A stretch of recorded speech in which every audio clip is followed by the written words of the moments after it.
ओम शांति। आज के वरदान, बाप दादा के वरदान अपने मीठे बच्चों के प्रति। डेट 2 अक्टूबर 2024। वरदान: स्वार्थ, ईर्ष्या और चिड़चिड़ापन से मुक्त रहने वाले क्रोध मुक्त भव। स्वार्थ, ईर्ष्या और चिड़चिड़ापन से मुक्त रहने वाले क्रोध मुक्त भव। बाबा कहते हैं गुस्सा नहीं करो, क्रोध से मुक्त बनना है।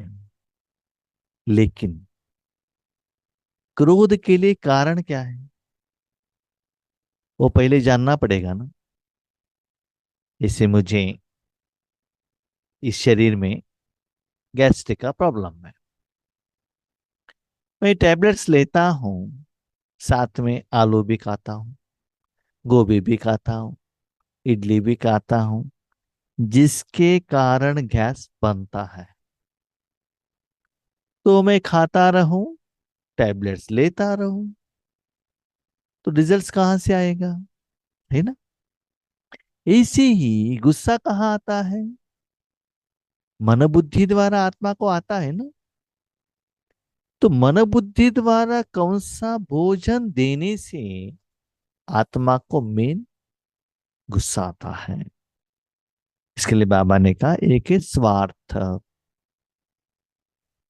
फॉर एग्जाम्पल, यूजुअली मैं वरदान और मुरली का पॉइंट्स में अपने लिए मेरी जिंदगी के साथ कंपैरिजन करता हूं। कोई आत्मा ड्रामा के अनुसार सेवा के निमित्त हमारे कनेक्शन में आई, तो सेवा देना हमारा ड्यूटी ड्यूटी है। बाबा उसके लिए हमको निमित्त बनाया है। लेकिन उनके साथ बातें करते करते, ज्ञान देते देते, कभी कभी क्या होता है, उनका जो पर्सनल लाइफ भी हमको पता चलता है क्या है कैसा है करके। समझ लीजिए ऐसा लगा कि वो फाइनेंशियली स्ट्रांग है, सेवा कर सकते हैं।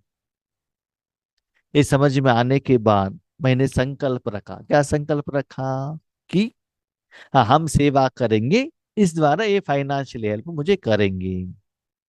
नहीं तो कोई यंगस्टर्स, कुमार या कुमारी जो एजुकेटेड है, कंप्यूटर ऑपरेटर हैं, हम ऐसे सोचते हैं कि ये आत्मा को हम हेल्प करेंगे वो ईश्वरीय सेवा के लिए, माना जो जूम ऑपरेशन में या क्लास अपलोड करने में जो हेल्प चाहिए ये लोग करेंगे, ये आत्मा कर सकती है।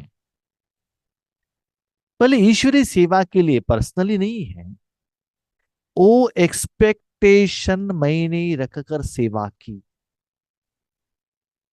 कभी कभी ये भी होता है, हमने सेवा की, उनको ध्यान सुनाया, क्वेश्चन का आंसर दिया। क्यों?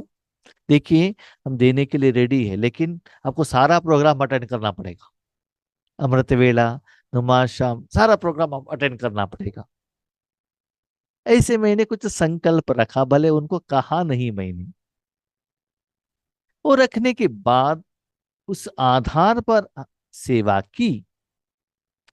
थोड़ा दिन के लिए वो आ गए, उसके बाद आना बंद कर दिया। थोड़ा क्या होता है, हमने तो इनके लिए इतना सब कुछ किया, रात दिन किया, जब भी फोन किया हमने उठाया, आंसर दिया, समस्या से उनको बाहर निकाला, लेकिन ये क्लास पर नहीं आ रहे।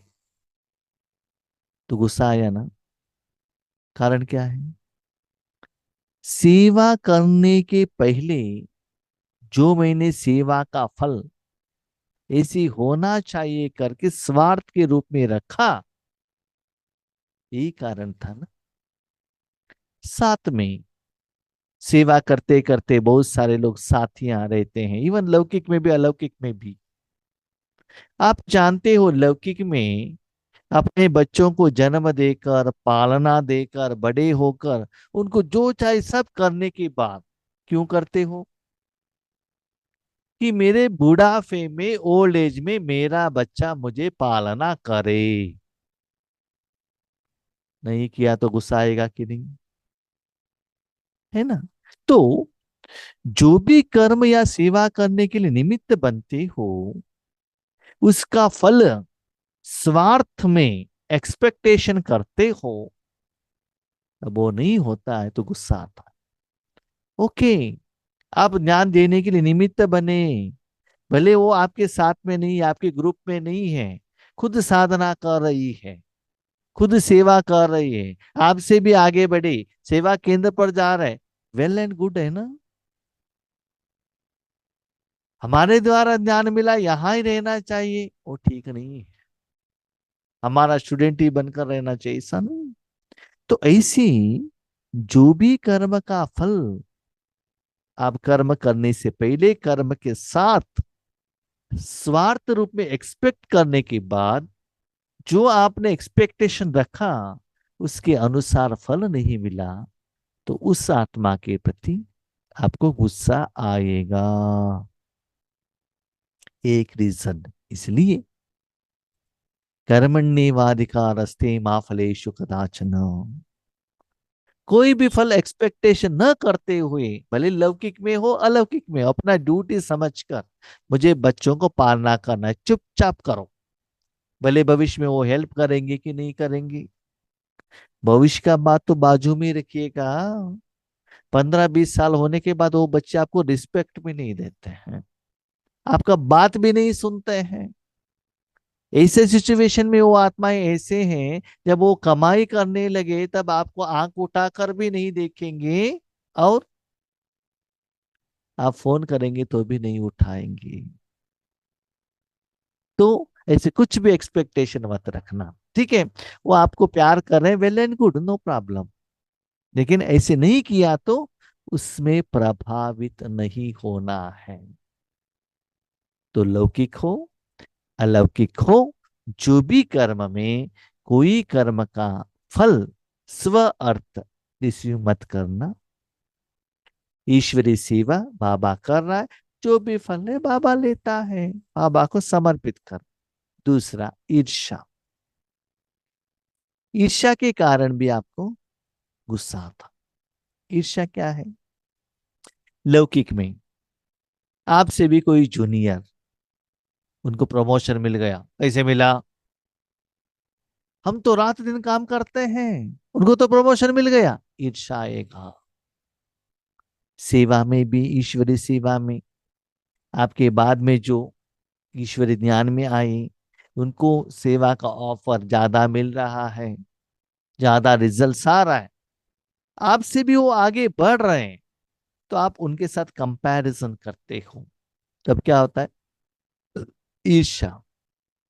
मैं इतना सभी करता हूं, फिर भी बाबा मुझे हेल्प नहीं करता है, उनको देखो इतना सभी कमियां हैं, फिर भी बाबा उनको आगे बढ़ा रहा है, तो उस आत्मा के प्रति ईर्ष्या आएगा, तब भी आपको गुस्सा होगा।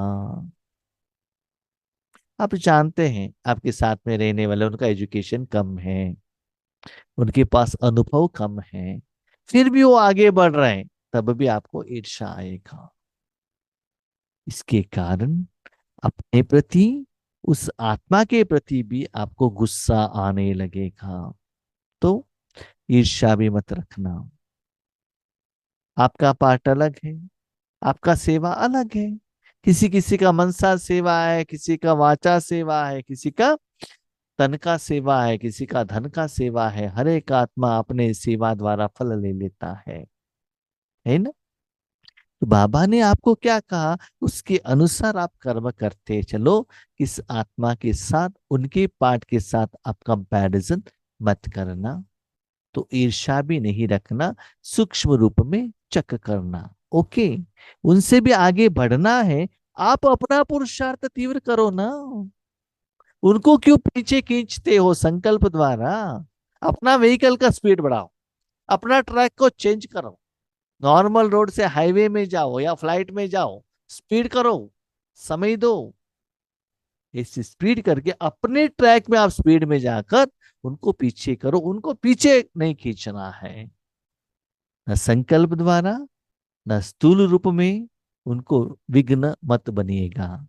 ऐसी होगा तो राजयोग के टाइम पर जब आप योग के लिए बैठते हो ना, या बाबा आपको सेवा के लिए मन लेता है, तो इसमें आपका समय निकल जाता है। स्थिति बहुत अच्छा रहता है, लेकिन बीच बीच में ये आने के कारण इसमें ज्यादा समय निकल जाता है, तो अंदर से गुस्सा आता है। और तीसरा, चिड़चिड़ापन। हम कुछ भी करें सफलता नहीं होता है, हमको ही दुख आता है, हमको ही समस्या आता है। बच्चे बात नहीं सुन रहे हैं, माँ बाप बात नहीं सुन रहे हैं, स्टूडेंट्स बात नहीं सुन रहे हैं, तो उनके पार्ट को देखकर चिड़चिड़ापन आता है। ये सदा ऐसा ही है, सर्टिफिकेट दे देता है, तो वही सर्टिफिकेट उनको तक जाकर पहुंच जाएगा ना, उस आत्मा तक, वो भी वैसे ही बिहेव करेगा, है ना। स्पिरिचुअलिटी कहना, भाषण करना बहुत सहज है, लेकिन प्रैक्टिस ना करना उतना आसान नहीं है। करके तो देख लीजिएगा। तो ऐसी स्वार्थ, ईर्ष्या, चिड़चिड़ापन से जब आप मुक्त होंगे, तो क्रोध मुक्त हो जाएंगे। माना बाबा ने एक दो तीन एग्जाम्पल दिया, सिर्फ ये तीन ही कारण है ऐसा नहीं है, ये दो तीन रीजन बताया है। इससे जब आप बाहर आएंगे, तो ऑटोमेटिकली आपको गुस्सा नहीं आएगा। कोई भी विचार भले दो, लौकिक में हो अलौकिक में हो, कोई आपसे कुछ राय पूछते हैं, कोई कोई ऐसे भी होते हैं, आगे वालों ने नहीं पूछा तो भी जाकर कहते हैं, है ना। ऐसा नहीं करना चाहिए, ठीक है। किसी ने आपको विचार राय पूछा क्योंकि उसमें आप कुछ एक्सपर्ट हो, कोई भी विचार भले दो, सेवा के लिए स्वयं को ऑफर भी करो। यस, हमें ये सेवा ये करेंगी। मैंने अपने जिंदगी में बहुत बार देखा है, जिस दिन मुझे जो पार्ट करना है ना, उसी दिन बाबा मुरली द्वारा क्या करना है बाबा कहता है। 15 दिन पहले एक जगह पर हम गए थे, बाबा ने भेजा था कुछ सेवा के लिए, है ना। जहां भी जाते हैं सेवा के लिए भेजते हैं। उसमें थोड़ा लौकिक भी एडिशन था, ईश्वरीय परिवार के घर में था वो प्रोग्राम।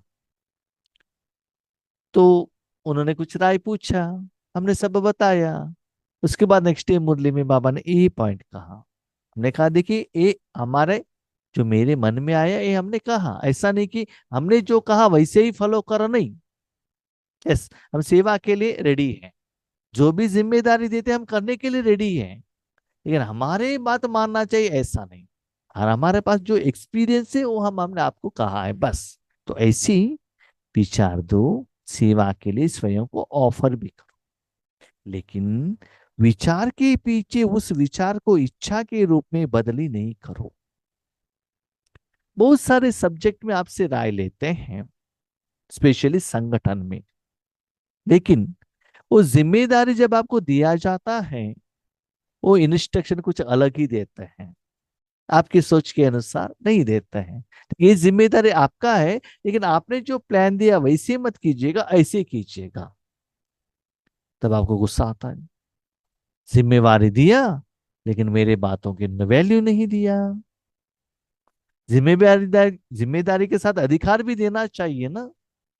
अधिकार नहीं दिया तो मैं जिम्मेदारी भी नहीं लूंगा, गुस्सा आ जाएगा, है ना। इसलिए बाबा कहते हैं बच्चे, विचार दो, लेकिन आपका ही इंस्ट्रक्शन आपको फॉलो करना है या दूसरों को फॉलो करना है, ऐसे एक्सपेक्टेशन भी मत रखना। जब संकल्प इच्छा के रूप में बदलता है, तब चिड़चिड़ापन आता है।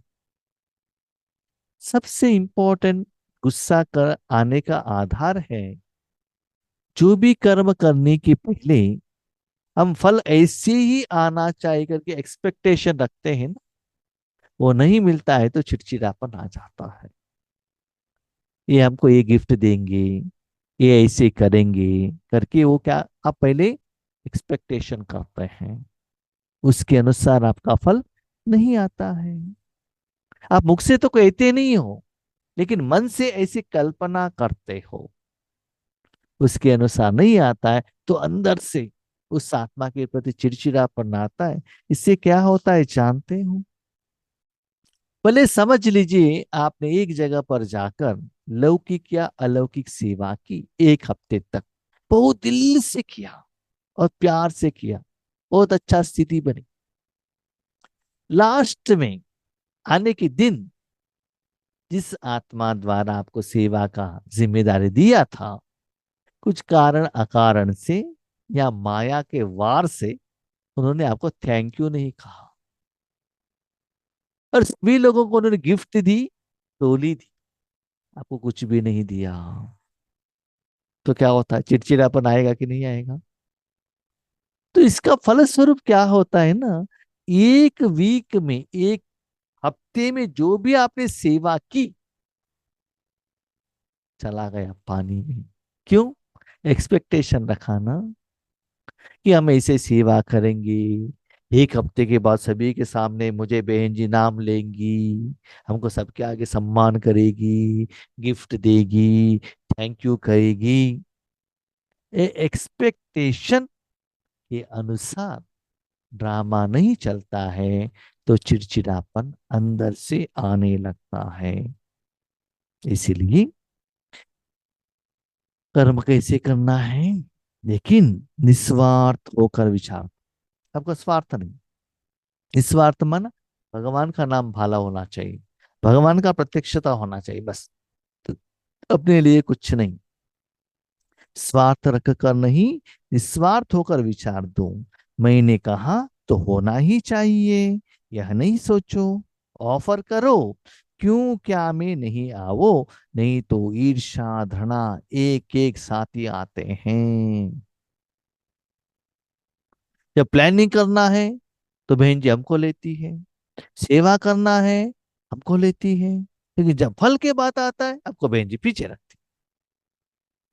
काम करने के लिए हम चाहिए और फल के लिए हम नहीं चाहिए, ऐसा मन में आ जाता है ना। इसलिए बाबा कहता है बच्चे, निस्वार्थ रूप में सेवा करो, आपको फल पूछने का जरूरत नहीं है। निमित्त बहने, निमित्त आत्मा आपको ऐसे ऑफर देंगी, आप खुद उठाकर खा सकते हो, ले सकते हो, उतना परमिशन आपको मिलेगा। मैंने देखा है, लौकिक में भी देखा है, अलौकिक में भी देखा है। अलौकिक में भी बहुत सारे सेवा केंद्र पर जाता हूँ, या अलौकिक में भी किसी घर में जाता हूँ, अंदर से दिल से क्लीन एंड क्लियर है। वो कहते हैं आपको कुछ लेने का पूछने का जरूरत नहीं, जो चाहिए वो ले लीजिएगा। कोई कोई सेवा केंद्र पर मैं जाता हूँ, हम तो नए रहते हैं, कभी कभी जाते हैं, फिर भी वो हमको इतना फ्रीडम देते हैं, जो चाहिए हम उठाकर खा सकते हैं, ले सकते हैं, विदाउट आस्किंग। और कोई कोई आत्माएं 25-30 साल से वहां ही रहते हैं, वो कहते हैं भाई जी आप कितना आसानी से सारे फल ले रहे हो, लेकिन हम इतना साल होने के बाद भी बहन जी से पूछने के लिए हमको डर लगता है, लेने के लिए अधिकार नहीं है ना, ऐसा लगता है। जहाँ हमारे गांव का सेवा केंद्र है ना, मैं थोड़ा कम ही जाता हूँ वहाँ। जब भी जाता हूँ, जो भी सेवा करता हूँ दिल से करता हूँ, जो भी चाहिए उठाकर लेकर भी आता हूँ। बाबा का मिलन के लिए जाते हैं, सभी को टोली मिलता है, लास्ट में हम जाते हैं, हम जाते ही वहां कहते ट्रांसलेशन करो, ठीक है किया। वापस आने के बाद अधिकार से मैं कहता हूँ एक दिया खा लिया और दे दो मेरे माँ के लिए और भाई के लिए, अधिकार से पूछकर लेकर आता हूँ। बड़े बहन जी साथ में रहती है, खड़ी रहती है, हम देखकर वो हंसती है। क्यों? तो दिल से क्लीन एंड क्लियर रहो ना, भले बाहर से कोई भी हिसाब किताब हो। इसलिए बाबा कहता है बच्चे, ऐसे चिड़चिड़ापन मत रखना, कुछ एक्सपेक्टेशन मत रखना। कभी उन्होंने नहीं दिया तो भी, कभी कभी क्या होता है सेवा केंद्र पर हम जाते हैं ना, हम कहते हैं, सभी लोगों को भोजन दो, हमको नहीं है चलता है, चलेगा। तो सभी सिचुएशन में आपको एडजस्ट होना सीखना पड़ता है, तभी गुस्सा आपको नहीं आएगा। स्वार्थ या ईर्ष्या के कारण भी क्रोध पैदा होता है, अब इससे भी मुक्त बनो। स्वार्थ अपने लिए, या आपसे कोई आपके आगे और किसी को सम्मान दिया, उससे भी आपको गुस्सा आता है। इसलिए इससे मुक्त बनो बच्चे। सिर्फ देखो, अपने जिंदगी भगवान को दिया है ना, तो भगवान प्यार देगा, भगवान दुआ देगा, भगवान आपको कर्मों का फल देगा। इसलिए मनुष्य आत्माओं से कुछ भी एक्सपेक्टेशन मत रखना, इच्छा मत रखना। सिर्फ दिल से अपना कर्म करते जाना बाबा का ऑफर है। और एक बात याद रखिएगा, आप जिंदगी में सफल होना है तो लौकिक में या अलौकिक में आपका बॉस बाबा है। हम क्या गलती करते हैं जानते हैं? जब सेवा केंद्र पर जाते हैं, निमित्तों ने हमको जिम्मेवारी दी, नो, बाबा ने दिया है, बाबा को रिपोर्ट करो, तब आप क्लीन एंड क्लियर रहेंगे। बीच में कोई आत्मा को लेकर आ गए ना, तो फंस जाएंगे वहां। तो कोई कुछ देता है कि नहीं देता है, बाबा के लिए हम सेवा कर रहे, धन लेकर जाके भंडारा में डाला, बाबा को डाला आपने, वहां कोई निमित्त आत्माओं के लिए नहीं। स्थूल सेवा की, बाबा के यज्ञ के लिए किया। कनेक्शन, संबंध भगवान के साथ में रखो, क्लीन एंड क्लियर रहेंगे। कोई मनुष्य आत्माओं को खुश करने के लिए जाएंगे, जरूर माया आपको ऐसे फंसा देगी। 15-20 दिन, 1 महीना, 2 महीना, 1 साल, इतना अच्छा रिलेशनशिप रहता है, ऐसे फंस जाएंगे। 1 साल के बाद आपका गलती आपको पता चलता है, मैंने क्या गलती की, क्या गलती की। भाई जी, निमित सेवा केंद्र में टीचर बहने हैं ना, वो पहले 1 साल बहुत प्यार करती थी, बात ही नहीं करती है। तो उनके प्यार के आधार पर आपका सेवा का फल रह गया क्या? उसके ऊपर डिपेंड हो गया? तो उनके लिए आप कर रहे हो या बाबा के लिए कर रहे हो, सोचो। बाबा के लिए किया होता, जो भी सेवा से आगे वालों ने गायन किया हो या गुस्सा किया हुआ हो, भगवान आपको अपना फल दे देता है, मन से खुश रहेंगे। इसलिए गुस्सा करने का बात नहीं। जो भी डिस्कशन करना है ना, बाबा के साथ करना, बाबा ऐसा ऐसा करेंगे तो ठीक रहेगा, बाबा कहते हैं हाँ ठीक है बच्चे, ओके। उसके बाद बाबा जो कहते हैं हाँ जी। इसलिए क्रोध से मुक्त होना है, ये तीनों बातों की तरफ ज्यादा अटेंशन रखना। कभी भी अपने लाइफ को, अपने सेवा को किसी के साथ कंपैरिजन मत करना। हर एक आत्मा का लेवल अलग अलग है। स्लोगन, शांति दूत बन, सबको शांति देना, यही आपका ऑक्यूपेशन है। बाबा कहता है, स्वार्थ, ईर्ष्या, चिड़चिड़ापन छोड़ो, सदा शांति देने में बिजी रहना, देना देना देना देना, सिर्फ देते चलना। कौन लेता है, कितना लेता है, चिंता ही मत करना बच्चे। सारी दुनिया में इस चीज को इतना डिमांड है, जितना दुनिया को देते के लिए निमित्त बनते हो ना, आपके अकाउंट में जमा होता ही जाता है। बाकी कोई मान दे या न दे, आपको कुछ लेना देना है ही नहीं। आप जो सेवा के लिए निमित्त बने, उसका फल तो आपको मिलता जाएगा। इसलिए उस ऑक्यूपेशन में आप ज्यादा अटेंशन रखो, शांति का दूत बनो। देखिए, आगे बढ़ते बढ़ते बाबा का सोच चिंतन कैसा है। ये अव्यक्त मुरली का वरदान स्लोगन रहता है। साकार मूल्य में बाबा कहता है, कोई जगह ले लो, चित्र प्रदर्शनी लगाओ, ठीक है, ऐसे कहते हैं। अपना घर है तो गीता पाठशाले लगाओ, टेम्पल में जाकर पॉम्पलेट्स बांटो। और अव्यक्त होने के बाद जब ब्रह्मा बाबा अव्यक्त हुए, उस समय अभी का अनुभव, फॉलो फादर जो बाबा कहते हैं ना, अभी बाबा कहते मन द्वारा सेवा करो। बच्चे ऐसी सेवा करो, उस द्वारा साधन, इंतजाम, लोग सभी अपने आप आ जाएंगे। आपको कुछ चिंता करने का जरूरत नहीं है। ये मैं प्रैक्टिकली अपने जिंदगी में देख रहा हूँ। इतना अच्छा सेवा चल रहा है। अभी भी कन्नड़ा में 7 डेज का कोर्स चल रहा है। अपने आप आत्माएं आ रहे हैं, अच्छे अच्छे आत्माएं हर रोज सुन रहे हैं, है ना। तो पहले 1-2 लोगों को कोर्स देते थे, अभी 20 लोग, 25 लोग, बाबा के बच्चे भी है उसमें, साथ में ऑनलाइन में भी लोग सुन रहे हैं क्लासेस। तो ये सभी प्लानिंग किसका है? बाबा का है ना। तो इसीलिए मनसा सेवा को बढ़ाते चलो, सब कुछ ठीक होता जाएगा। और लास्ट आपसे एक रिक्वेस्ट है, जो भी कर्म और कर्म का फल जितना निराकार में रखते हो, आप और बाबा के साथ रखते हो, उतना आप सेफ रहेंगे। कैसे? कोई कोई इंस्टीट्यूशंस ऐसे रहते हैं, आप इंस्टीट्यूशन में काम करने के बाद आपको कितना सैलरी मिलता है, आप जाने मालिक जाने, तीसरों को पता ही नहीं चलता कि आपको कितना सैलरी मिल रहा है। बस आपने सर्विस की, आपके अकाउंट में उन्होंने डिपॉजिट कर दिया, भले प्रॉफिट हो या कमीशन हो, जो भी सैलरी हो, किसी को भी पता नहीं। ऐसी निराकार रूप में सेवा और सेवा कल फल डायरेक्ट बाबा के साथ कनेक्शन में रखना, तब आपको गुस्सा आने का चांस ही नहीं है। लेकिन ये बाप और आपके बीच में तीसरा आ जाता है ना, तब ये समस्या स्टार्ट होता है। इस लौकिक में भी पति पत्नी के बीच में, संसार में तीसरा कोई व्यक्ति आ गया, समझ लो झगड़ा स्टार्ट। इसलिए आप संगम युग में आप और बाप के बीच में और किसी को आने के लिए चांस नहीं देना चाहिए, भले लौकिक वाले हो या अलौकिक वाले हो, किसी को भी नहीं। बाबा ने कहा मुझे करना है बस। ओके, तब आप क्रोध मुक्त बन सकते हैं। अच्छा, ओम शांति।